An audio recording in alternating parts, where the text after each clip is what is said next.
Capítulo 69, titulado En el Monte de las Olivas.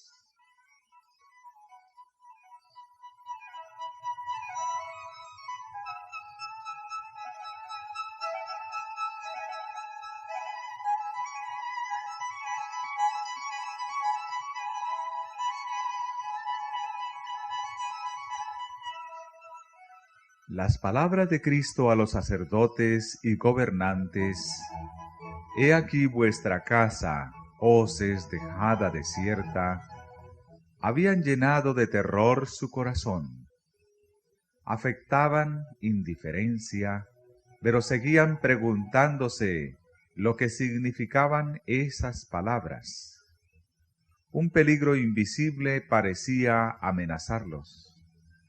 ¿Podría ser que el magnífico templo, que era la gloria de la nación, iba a ser pronto un montón de ruinas? Los discípulos compartían ese presentimiento del mal y aguardaban ansiosamente alguna declaración más definida de parte de Jesús. Mientras salían con él del templo, llamaron su atención a la fortaleza y belleza del edificio. Las piedras del templo eran del mármol más puro, de perfecta blancura, y algunas de ellas de tamaño casi fabuloso. Una porción de la muralla había resistido el sitio del ejército de Nabucodonosor. En su perfecta obra de albañilería, parecía como una sólida piedra sacada entera de la cantera. Los discípulos no podían comprender cómo se podrían derribar esos sólidos muros.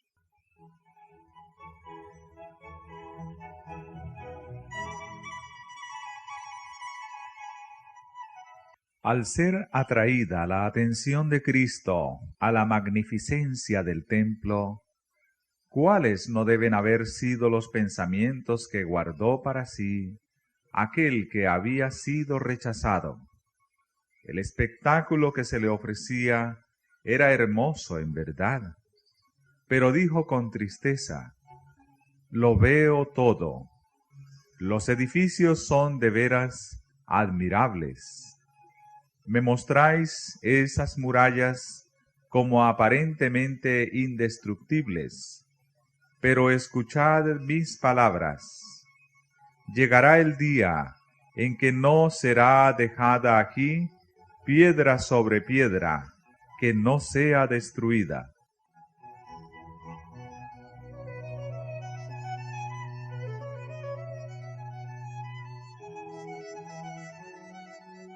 Las palabras de Cristo habían sido pronunciadas a oído de gran número de personas, pero cuando Jesús estuvo solo, Pedro, Juan, Santiago y Andrés vinieron a él mientras estaba sentado en el monte de las olivas.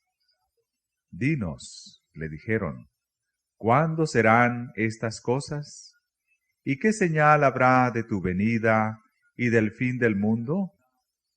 En su contestación a los discípulos, Jesús no consideró por separado la destrucción de Jerusalén y el gran día de su venida.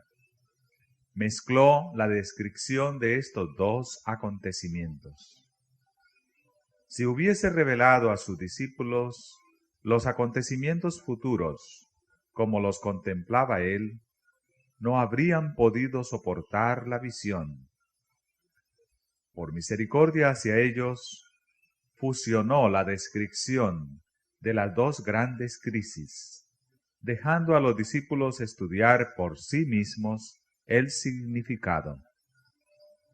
Cuando se refirió a la destrucción de Jerusalén, sus palabras proféticas llegaron más allá de este acontecimiento hasta la conflagración final de aquel día en que el Señor se levantará de su lugar para castigar al mundo por su iniquidad, cuando la tierra revelará sus sangres y no encubrirá más sus muertos. Este discurso entero no fue dado solamente para los discípulos, sino también para aquellos que iban a vivir en medio de las últimas escenas de la historia de esta tierra.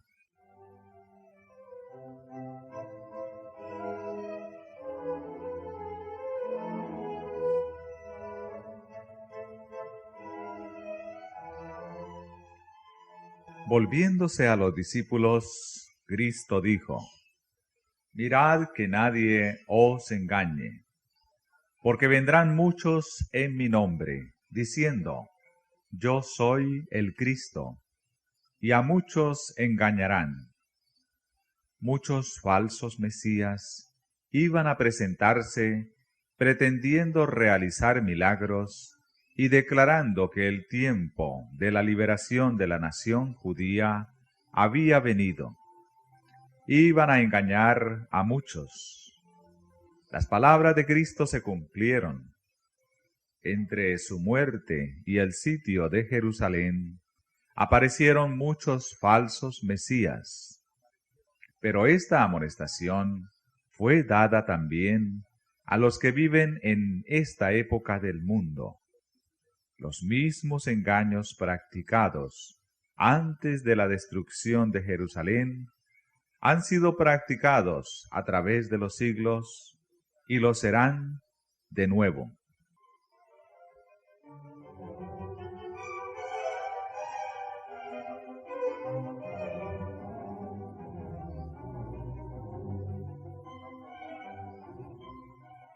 Y oiréis guerras y rumores de guerras.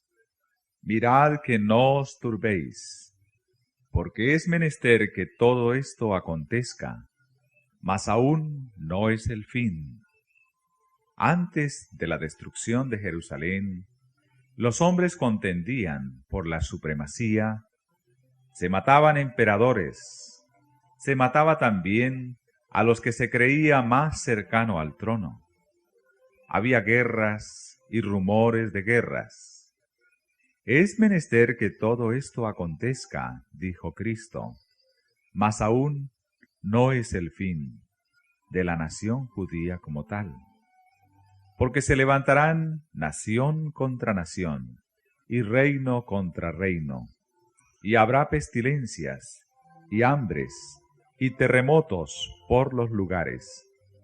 Y todas estas cosas, principios de dolores. Cristo dijo: a medida que los rabinos vean estas señales, declararán que son los juicios de Dios sobre las naciones por mantener a su pueblo escogido en servidumbre. Declararán que estas señales son indicios del advenimiento del Mesías. No os engañéis, son el principio de sus juicios. El pueblo se miró a sí mismo. No se arrepintió, ni se convirtió para que yo lo sanase. Las señales que ellos presenten como indicios de su liberación de la servidumbre, os serán señales de su destrucción.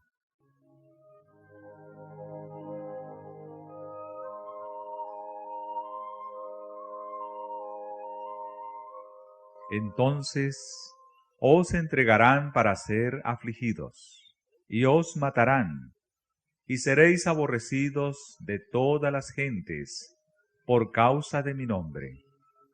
Y muchos entonces serán escandalizados, y se entregarán unos a otros, y unos a otros se aborrecerán. Todo esto lo sufrieron los cristianos. Hubo padres y madres que traicionaron a sus hijos e hijas, que traicionaron a sus padres.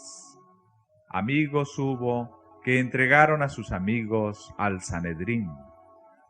Los perseguidores cumplieron su propósito, matando a Esteban, Santiago y otros cristianos.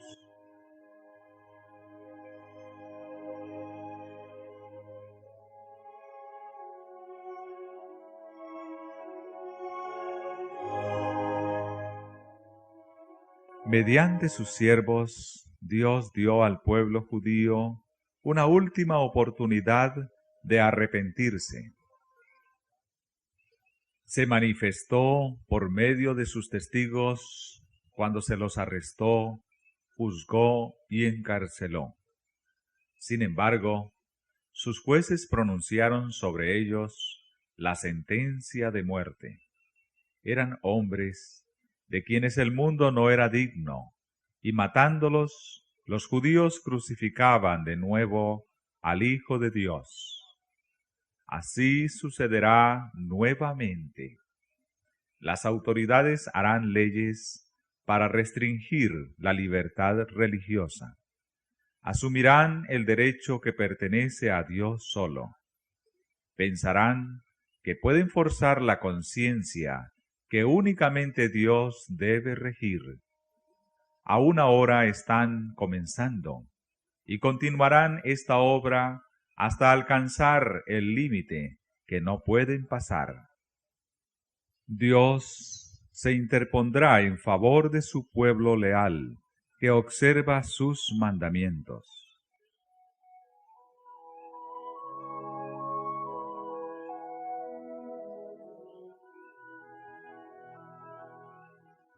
En toda ocasión en que haya persecución, los que la presencian se deciden o en favor de Cristo o contra Él. Los que manifiestan simpatía por aquellos que son condenados injustamente demuestran su afecto por Cristo. Otros son ofendidos porque los principios de la verdad condenan directamente sus prácticas.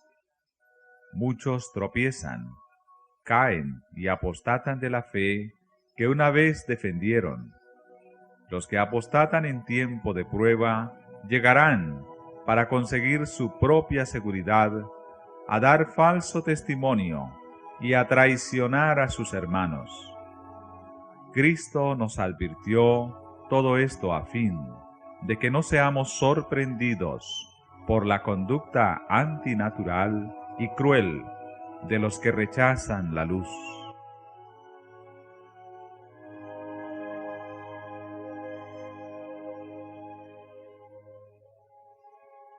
Cristo dio a sus discípulos una señal de la ruina que iba a venir sobre Jerusalén, y les dijo cómo podían escapar. Cuando viereis a Jerusalén cercada de ejércitos, sabed entonces que su destrucción ha llegado. Entonces los que estuvieren en Judea huyan a los montes, y los que en medio de ella váyanse, y los que estén en los campos no entren en ella, porque estos son días de venganza, para que se cumplan todas las cosas que están escritas. Esta advertencia fue dada para que la recordasen 40 años más tarde, en ocasión de la destrucción de Jerusalén. Los cristianos obedecieron la amonestación, y ni uno de ellos pereció cuando cayó la ciudad.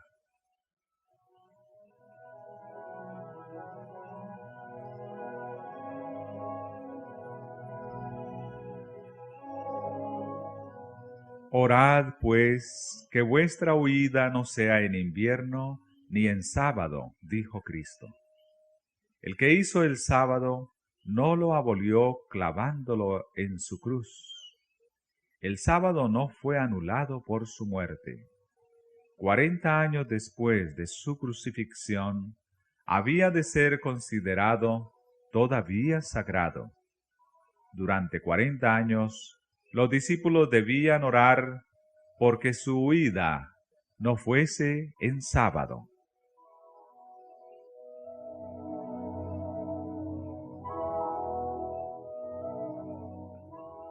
De la destrucción de Jerusalén, Cristo pasó rápidamente al acontecimiento mayor, el último eslabón de la cadena de la historia de esta tierra. la venida del Hijo de Dios en majestad y gloria. Entre estos dos acontecimientos estaban abiertos a la vista de Cristo largos siglos de tinieblas, siglos que para su iglesia estarían marcados con sangre, lágrimas y agonía. Los discípulos no podían entonces soportar la visión de estas escenas, y Jesús las pasó con una breve mención. Habrá entonces grande aflicción, dijo, cual no fue desde el principio del mundo hasta ahora, ni será. Y si aquellos días no fuesen acortados, ninguna carne sería salva.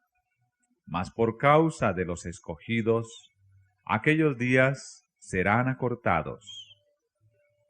Durante más de 1000 años iba a imperar contra los seguidores de Cristo una persecución como el mundo nunca la había conocido antes. Millones y millones de sus fieles testigos iban a ser muertos. Si Dios no hubiese extendido la mano para preservar a su pueblo, todos habrían perecido. Mas por causa de los escogidos, dijo, aquellos días serán acortados.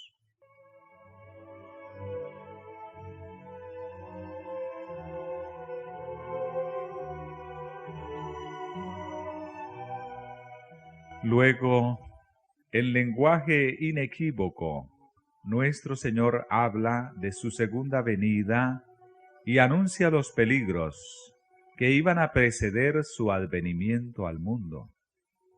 Si alguno os dijere, he aquí está el Cristo, o allí, no creáis, porque se levantarán falsos cristos y falsos profetas, y darán señales grandes y prodigios, de tal manera que engañarán, si es posible, aún a los escogidos.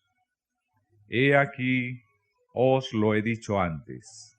Así que, si os dijeren, he aquí en el desierto está, no salgáis. He aquí en las cámaras, no creáis. Porque como el relámpago que sale del oriente y se muestra hasta el occidente, así será también la venida del Hijo del Hombre. Una de las señales de la destrucción de Jerusalén que Cristo había anunciado era: muchos falsos profetas se levantarán y engañarán a muchos. Se levantaron falsos profetas que engañaron a la gente y llevaron a muchos al desierto. Magos y hechiceros que pretendían tener un poder milagroso, arrastraron a la gente en pos de sí a las soledades montañosas. Pero esa profecía fue dada también para los últimos días. Se trataba de una señal del segundo advenimiento. Aún ahora hay falsos cristos y falsos profetas que muestran señales y prodigios para seducir a sus discípulos. ¿No oímos el clamor, he aquí en el desierto está? ¿No han ido millares al desierto esperando hallar a Cristo? Y de los miles de reuniones donde los hombres profesan tener comunión con los espíritus desencarnados, ¿no se oye ahora la invitación, he aquí en las cámaras está? Tal es la pretensión que el espiritismo expresa. Pero, ¿qué dice Cristo? No creáis, porque como el relámpago que sale del oriente y se muestra hasta el occidente, así será también la venida del Hijo del Hombre.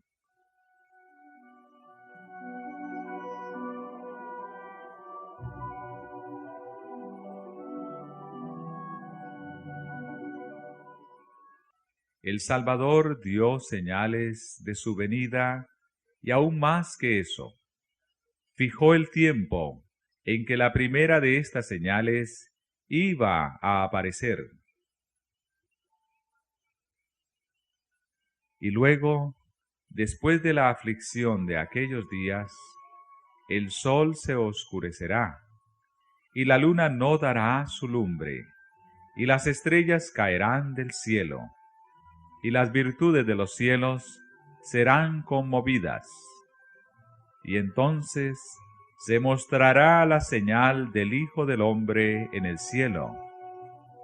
Y entonces lamentarán todas las tribus de la tierra, y verán al Hijo del Hombre, que vendrá sobre las nubes del cielo, con grande poder y gloria. Y enviará sus ángeles con gran voz de trompeta, y juntarán sus escogidos de los cuatro vientos, de un cabo del cielo hasta el otro.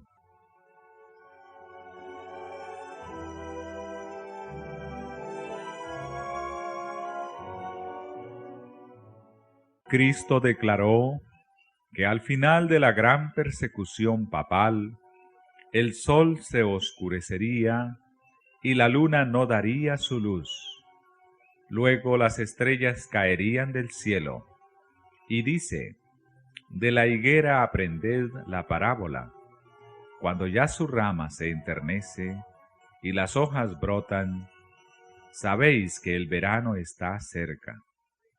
Así también vosotros, cuando viereis todas estas cosas, sabed que está cercano a las puertas.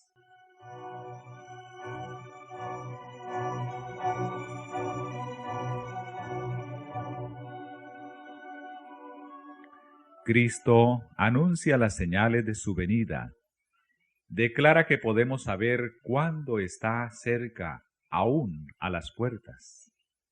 Dice de aquellos que vean estas señales, no pasará esta generación que todas estas cosas no acontezcan. Estas señales han aparecido. Podemos saber con seguridad que la venida del Señor está cercana. El cielo y la tierra pasarán, dice, mas mis palabras no pasarán.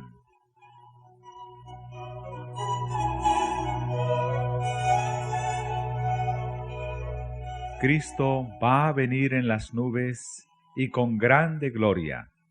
Le acompañará una multitud de ángeles resplandecientes. Vendrá para resucitar a los muertos y para transformar a los santos vivos de gloria en gloria.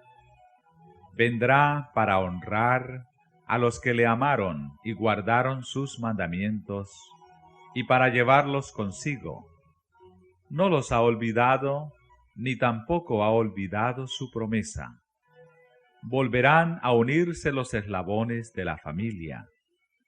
Cuando miramos a nuestros muertos, podemos pensar en la mañana en que la trompeta de Dios resonará, cuando los muertos serán levantados sin corrupción, y nosotros seremos transformados. Aún un poco más, y veremos al Rey en su hermosura.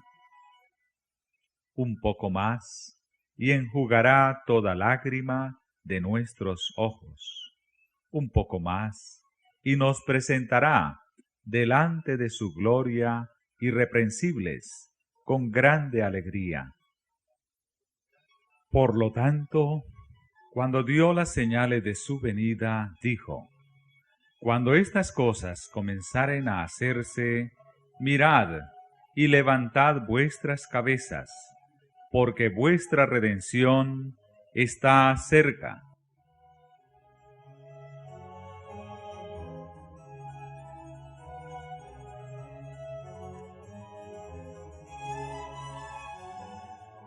Pero el día y la hora de su venida, Cristo no los ha revelado.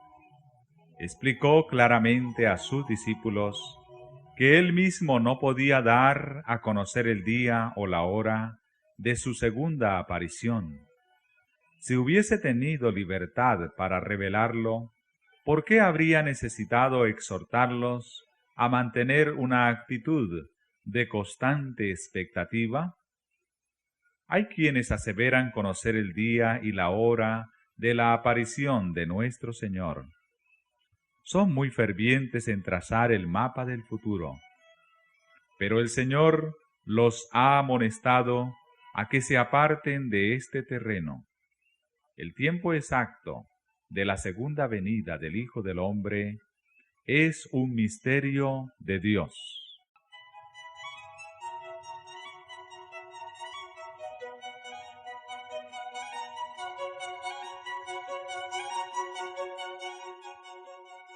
Cristo continuó señalando la condición del mundo en ocasión de su venida. Como los días de Noé, así será la venida del Hijo del Hombre. Porque, como en los días antes del diluvio, estaban comiendo y bebiendo, casándose y dando en casamiento, hasta el día en que Noé entró en el arca, y no conocieron hasta que vino el diluvio y llevó a todos. Así será también la venida del Hijo del Hombre. Cristo no presenta aquí un milenario temporal, 1000 años en los cuales todos se han de preparar para la eternidad. Nos dice que como fue en los días de Noé, así será cuando vuelva el Hijo del Hombre.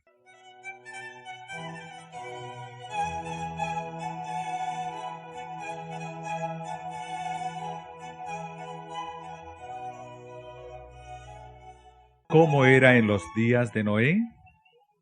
Vio Jehová que la malicia de los hombres era mucha en la tierra, y que todo designio de los pensamientos del corazón de ellos era de continuo solamente el mal. Los habitantes del mundo antidiluviano se apartaron de Jehová y se negaron a hacer su voluntad. Siguieron sus propias imaginaciones profanas e ideas pervertidas, y a causa de su perversidad fueron destruidos. Y hoy el mundo está siguiendo el mismo camino. No ofrece señales halagüeñas de gloria milenaria. Los transgresores de la ley de Dios están llenando la tierra de maldad. Sus apuestas, sus carreras de caballos, sus juegos, su disipación, sus prácticas concupiscentes, sus pasiones indomables, están llenando rápidamente el mundo de violencia.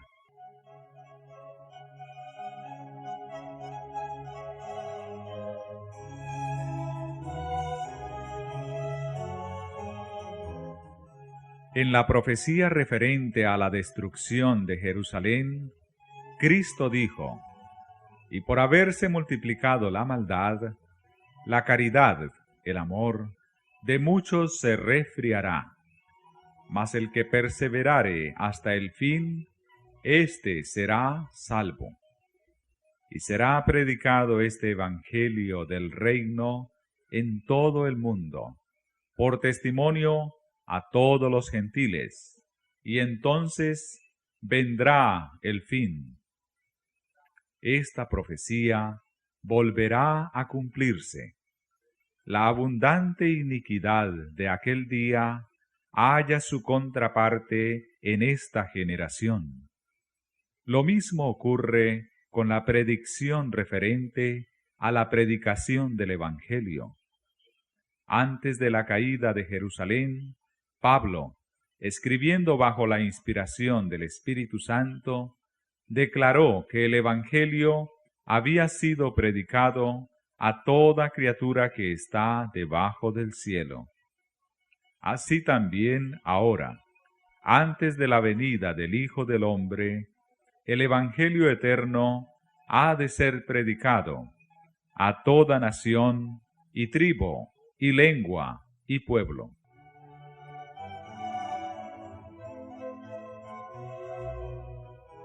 Dios ha establecido un día en el cual ha de juzgar al mundo.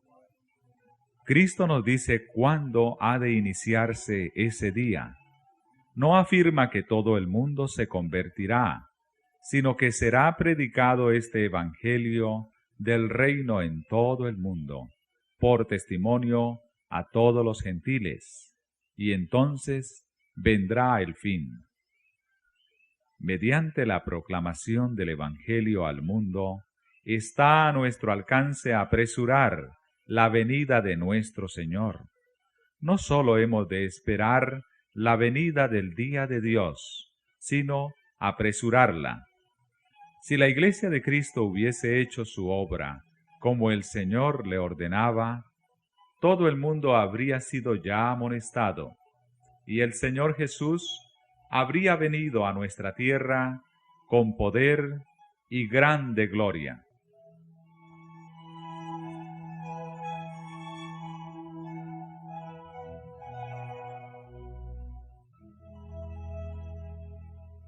Después que hubo indicado las señales de su venida, Cristo dijo: Cuando viereis hacerse estas cosas, conoced que está cerca a las puertas. Mirad, velad y orad. Dios advirtió siempre a los hombres los juicios que iban a caer sobre ellos. Los que tuvieron fe en su mensaje para su tiempo y actuaron de acuerdo con ella, en obediencia a sus mandamientos, escaparon a los juicios que cayeron sobre los desobedientes e incrédulos. A Noé fueron dirigidas estas palabras: Entra tú y toda tu casa en el arca, porque a ti he visto justo delante de mí. Noé obedeció y se salvó. Este mensaje llegó a Lot: Levantaos, salid de este lugar, porque Jehová va a destruir esta ciudad. Lot se puso bajo la custodia de los mensajeros celestiales y se salvó. Así también los discípulos de Cristo fueron advertidos acerca de la destrucción de Jerusalén. Los que se fijaron en la señal de la ruina inminente y huyeron de la ciudad, escaparon a la destrucción. Así también ahora hemos sido advertidos acerca de la segunda venida de Cristo y de la destrucción que ha de sobrecoger al mundo. Los que presten atención a la advertencia se salvarán. Por cuanto no sabemos la hora exacta de su venida, se nos ordena que velemos. Bienaventurados aquellos siervos a los cuales cuando el Señor viniere hallare velando. Los que velan esperando la venida de su Señor no aguardan en ociosa expectativa. La espera de la venida de Cristo debe inducir a los hombres a temer al Señor y sus juicios sobre los transgresores. Les ha de hacer sentir cuán grande pecado es rechazar sus ofrecimientos de misericordia. Los que aguardan al Señor purifican sus almas, obedeciendo la verdad. Con la vigilancia combinan el trabajo ferviente. Por cuanto saben que el Señor está a las puertas, su celo se vivifica para cooperar con los seres divinos y trabajar para la salvación de las almas.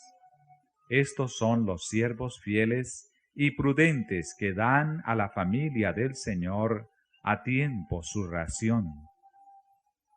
Declaran la verdad que tienen aplicación especial a su tiempo. Como Enoc, Noé, Abraham y Moisés declararon cada uno la verdad para su tiempo. Así también los siervos de Cristo dan ahora la amonestación especial para su generación. Pero Cristo presenta otra clase.